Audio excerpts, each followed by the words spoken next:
Hello everybody, it's Crystal. Welcome to my channel, Bagoday Crochet. So today I have a crochet tutorial for you, and it's very beautiful and extremely easy. So this is one pretty shawl. This, I don't know how to explain it. I'll just show it to you. So let's look at it here. So it's worked kind of down here. It starts at a point, and it's worked as though it will be an asymmetrical shawl. And as you can see, it just has little chain loops, little bitty. It's adorbs. I mean, it's like a 2-row repeat once you get past the starting point, and it's super simple to do. And it's so delicate and so pretty. But yeah, it has some thickness to it, so you could wear it when it was a little bit cooler, if you wanted. Or warmer. I mean, it doesn't really matter. You wear it however you want. So, as I mentioned, it starts in a corner. In the way the stitches go like this, you can make it an asymmetrical shape. If you was to keep going with this in this manner, it would turn out to be an asymmetrical shawl with the loops pointing upward like this. The way I have it though, I flipped mine.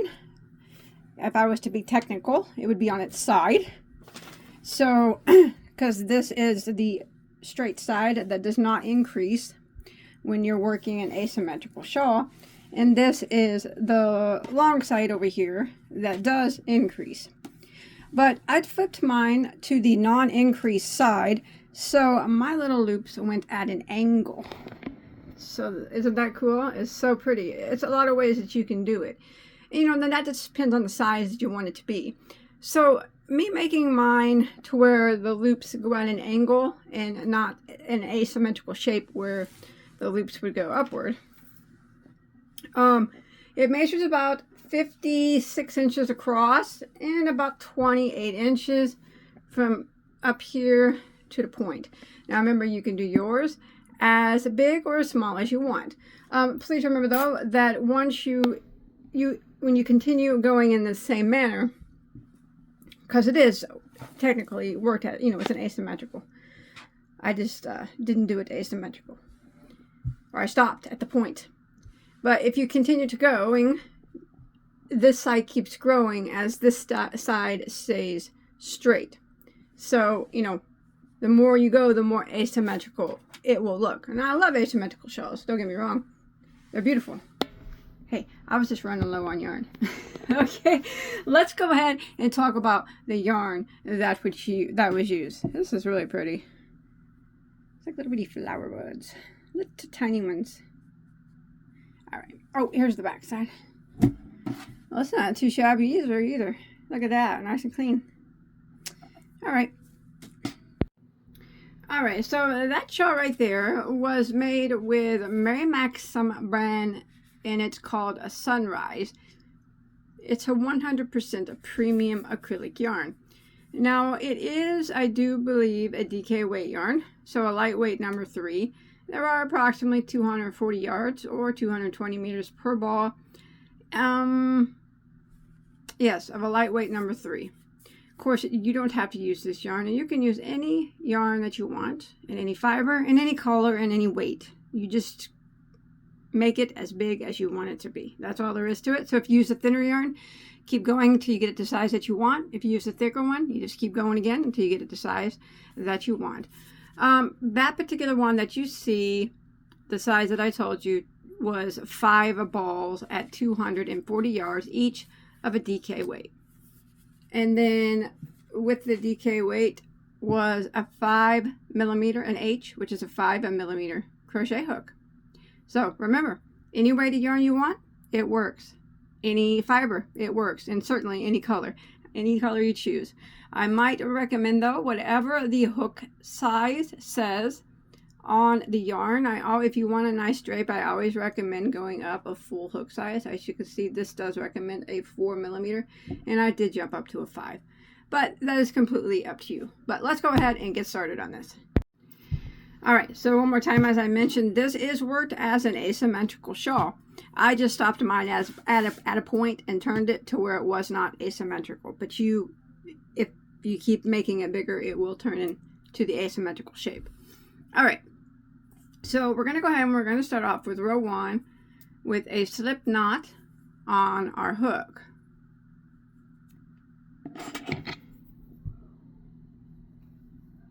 All right. Now we're going to start off with a chain of 4.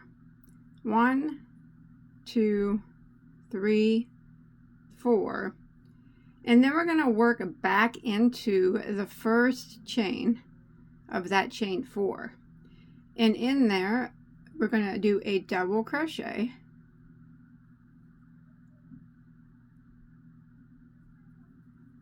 One double.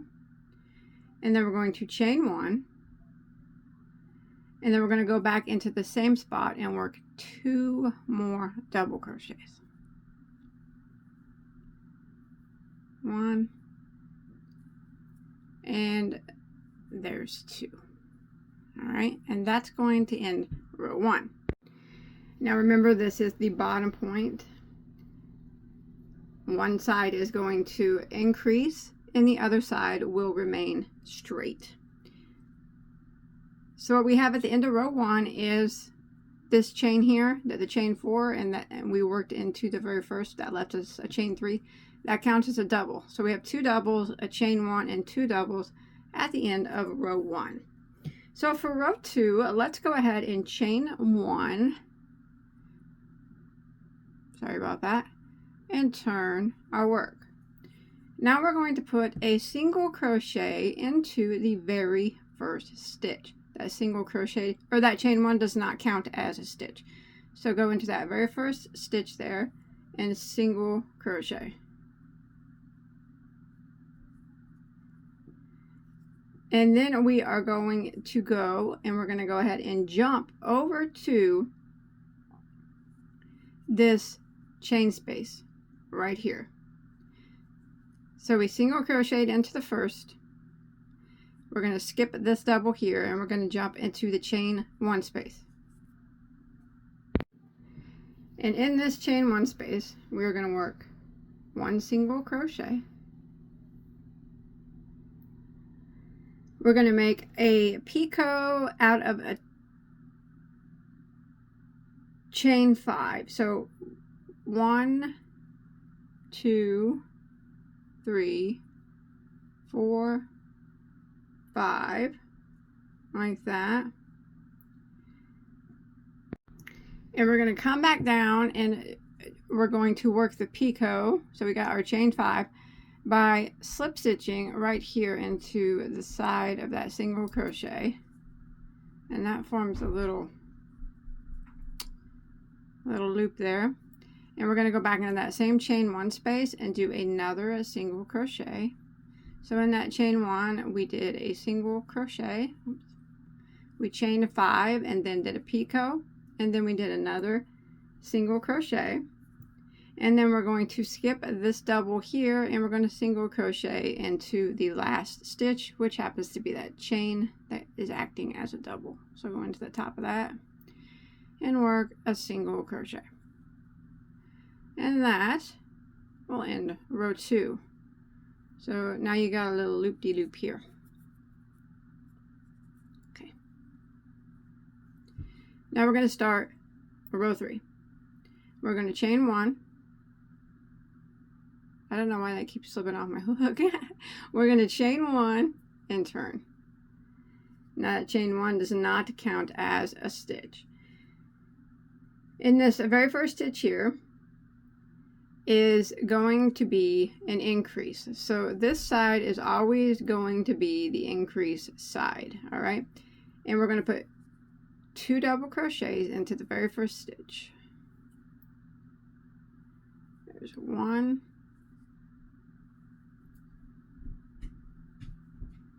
2, and then we're going to chain 1, and we're going to go back into the same stitch again and work another double crochet. So remember, this is always the side that we increase on. and it's 2 doubles, chain 1, 1 double, all into that very first stitch. Now we're going to do a back post V-stitch. So we're gonna be going through this loop and through this space down below from the back side. So we're gonna yarn over, and we're gonna insert our hook from the behind through that loop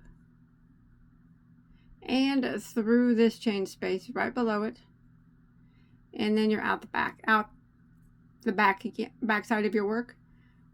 Yarn over and pull it through and do a double crochet like that.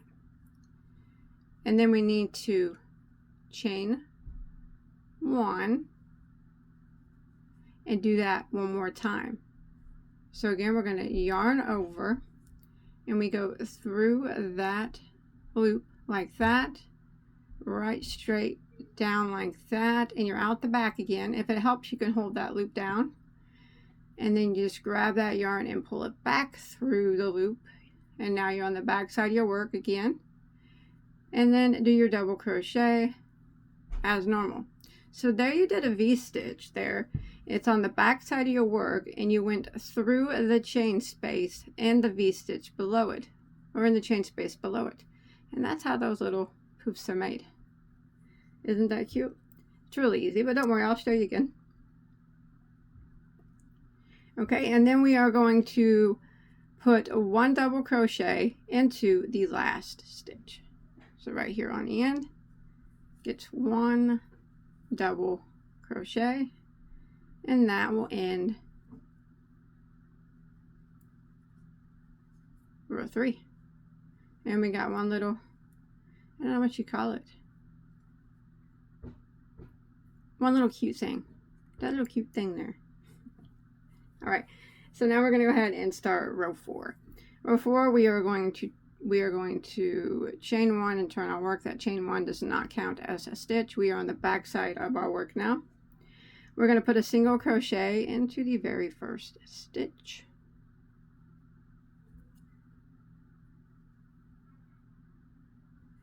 And then we're going to find the next chain 1 space. So it's right here. It's actually from that back post V-stitch that we just did. And what we're going to do is we're going to do one of these loopy things again. So we're going to skip this stitch here, and then the chain 1 space. We're going to single crochet, chain 5, 1, 2, 3, 4, 5. And we're going to do the picot. So we come down, and in this single crochet that we just made, go through the side of it like that and slip stitch.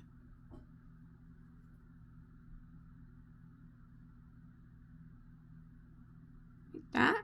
And then we're going to go into that same space again and work another single crochet. So now we have one of our loops right there.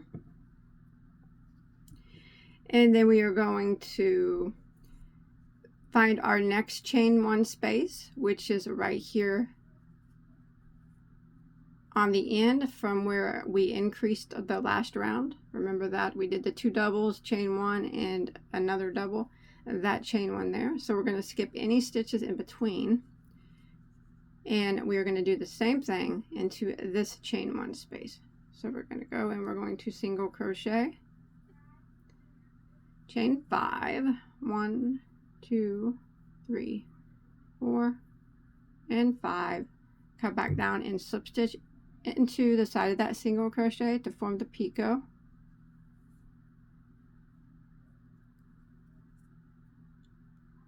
And then we're going to go back into that same chain 1 space and work another single crochet like that.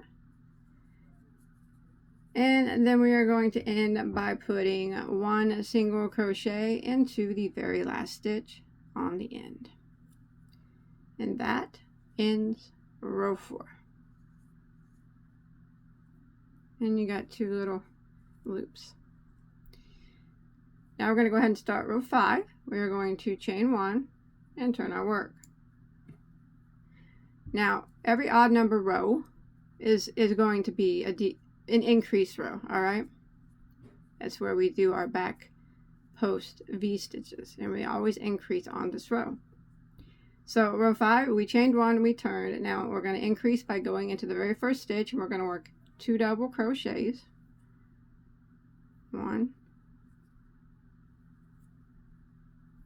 2, chain 1, and then we're going to go back into that same spot and work 1 more double crochet. So there is the increase. Now we're going to work our back post V stitch through these 2 loops right here. So we'll go ahead and we'll start off. We're going to yarn over and insert your hook from the back side through this first loop and go right down below through the chain space and make it your hook come out the back side. See that? And then you grab your yarn and you pull it right back through that loop and do a double crochet. Then we're going to chain 1, and we have to do that again because we're putting a V stitch here. So yarn over and go through the loop again from the back side and right down below into that space. You can hold your loop down if it helps. Grab your yarn, pull it back through your loop like that, and then do a double crochet. So there is the back post V stitch that we just put through that loop. That's so cool. It makes it look really nice. Now we're going to jump over and we're going to do it the same thing through this one. So again, we're going to yarn over, insert our hook from the back through that loop, right down to that chain space. Always helps me to hold the loop down. And now your hook's out the back again. Grab your working yarn and pull it back up through that loop and double crochet. We have to make this a V stitch, so we chain 1 and we got to do the same thing again. So we're going to yarn over, you insert your hook through that loop from the back side, down below it into that space. Grab your working yarn and just pull it right through that loop like that, and double crochet again. So there is another V stitch through the loop, and then we have 2 now. Last time we had 1. And now we're going to end the row by putting a double crochet into the very last stitch, just like that. And that ends row 5. And as you can see, it is growing on this side, as this side will always stay straight. Alright, we're going to start row 6, and row 6 and 7 are the repeat rows, but they're pretty similar to the rows that we already just did. So we're going to chain 1 and turn our work for row 6. That chain 1 does not count as a stitch, so we're going to put a single crochet into the very first stitch like this. And now what we'll do is each one of these chain 1 spaces from the previous row, every time there will be 1 more than there was the previous row. So last time we had 2, this time we have 3 chain 1 spaces, and we're going to do our chain 5 picots in them. So we're going to go into the first chain space and single crochet, chain 5, slip stitch into the side of that first single crochet,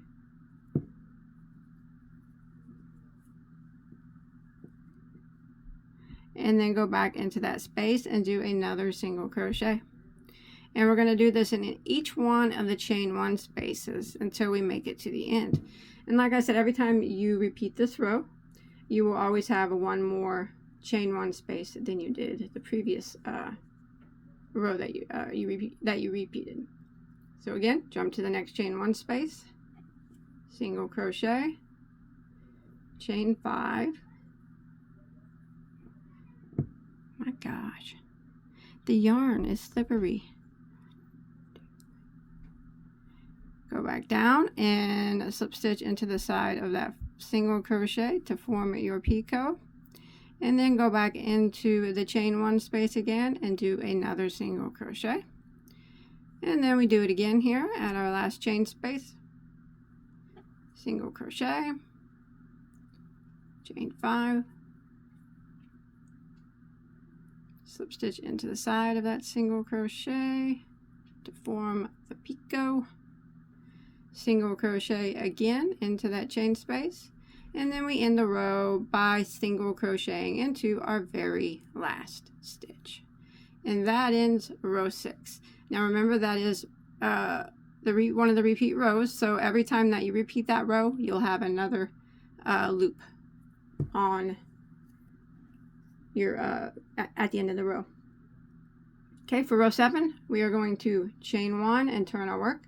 Row 7 is the increase row, and every time you repeat row 7, it's always going to increase. So we're going to start out with 2 double crochets into the very first stitch. There's 1,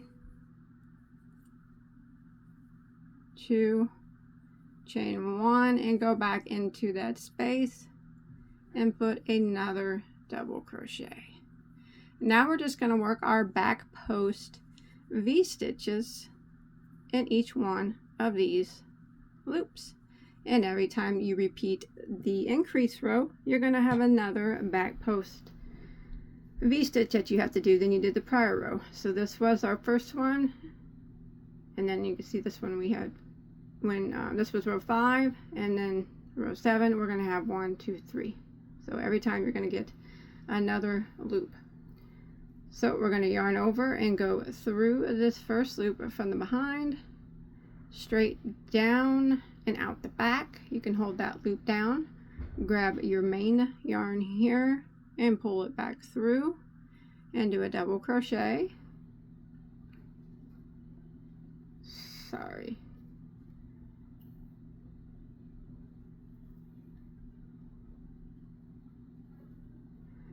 And then you chain 1, and you got to do that one more time because we're doing the V-stitch. Yarn over and from the behind down here, out the back, pull it up and double crochet. So there's one V-stitch, there it is, and you want to do that in each one of these.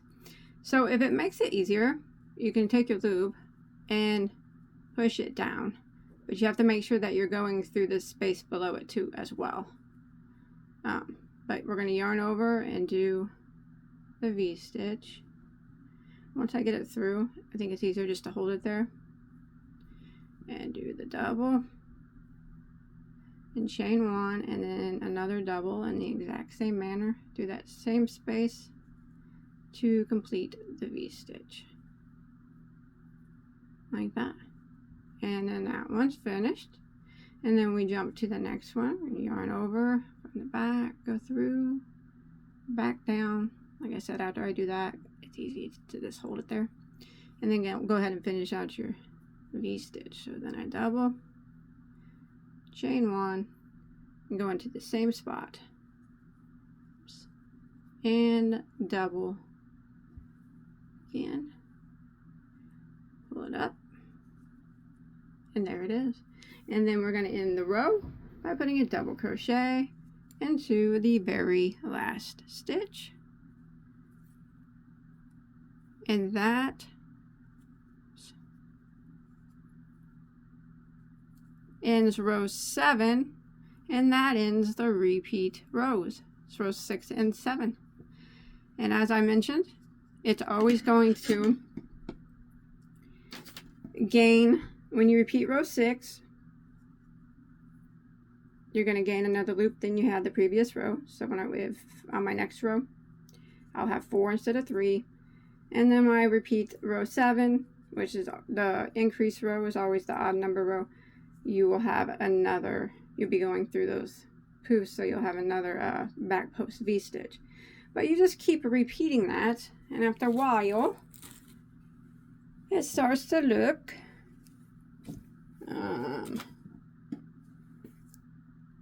let me find my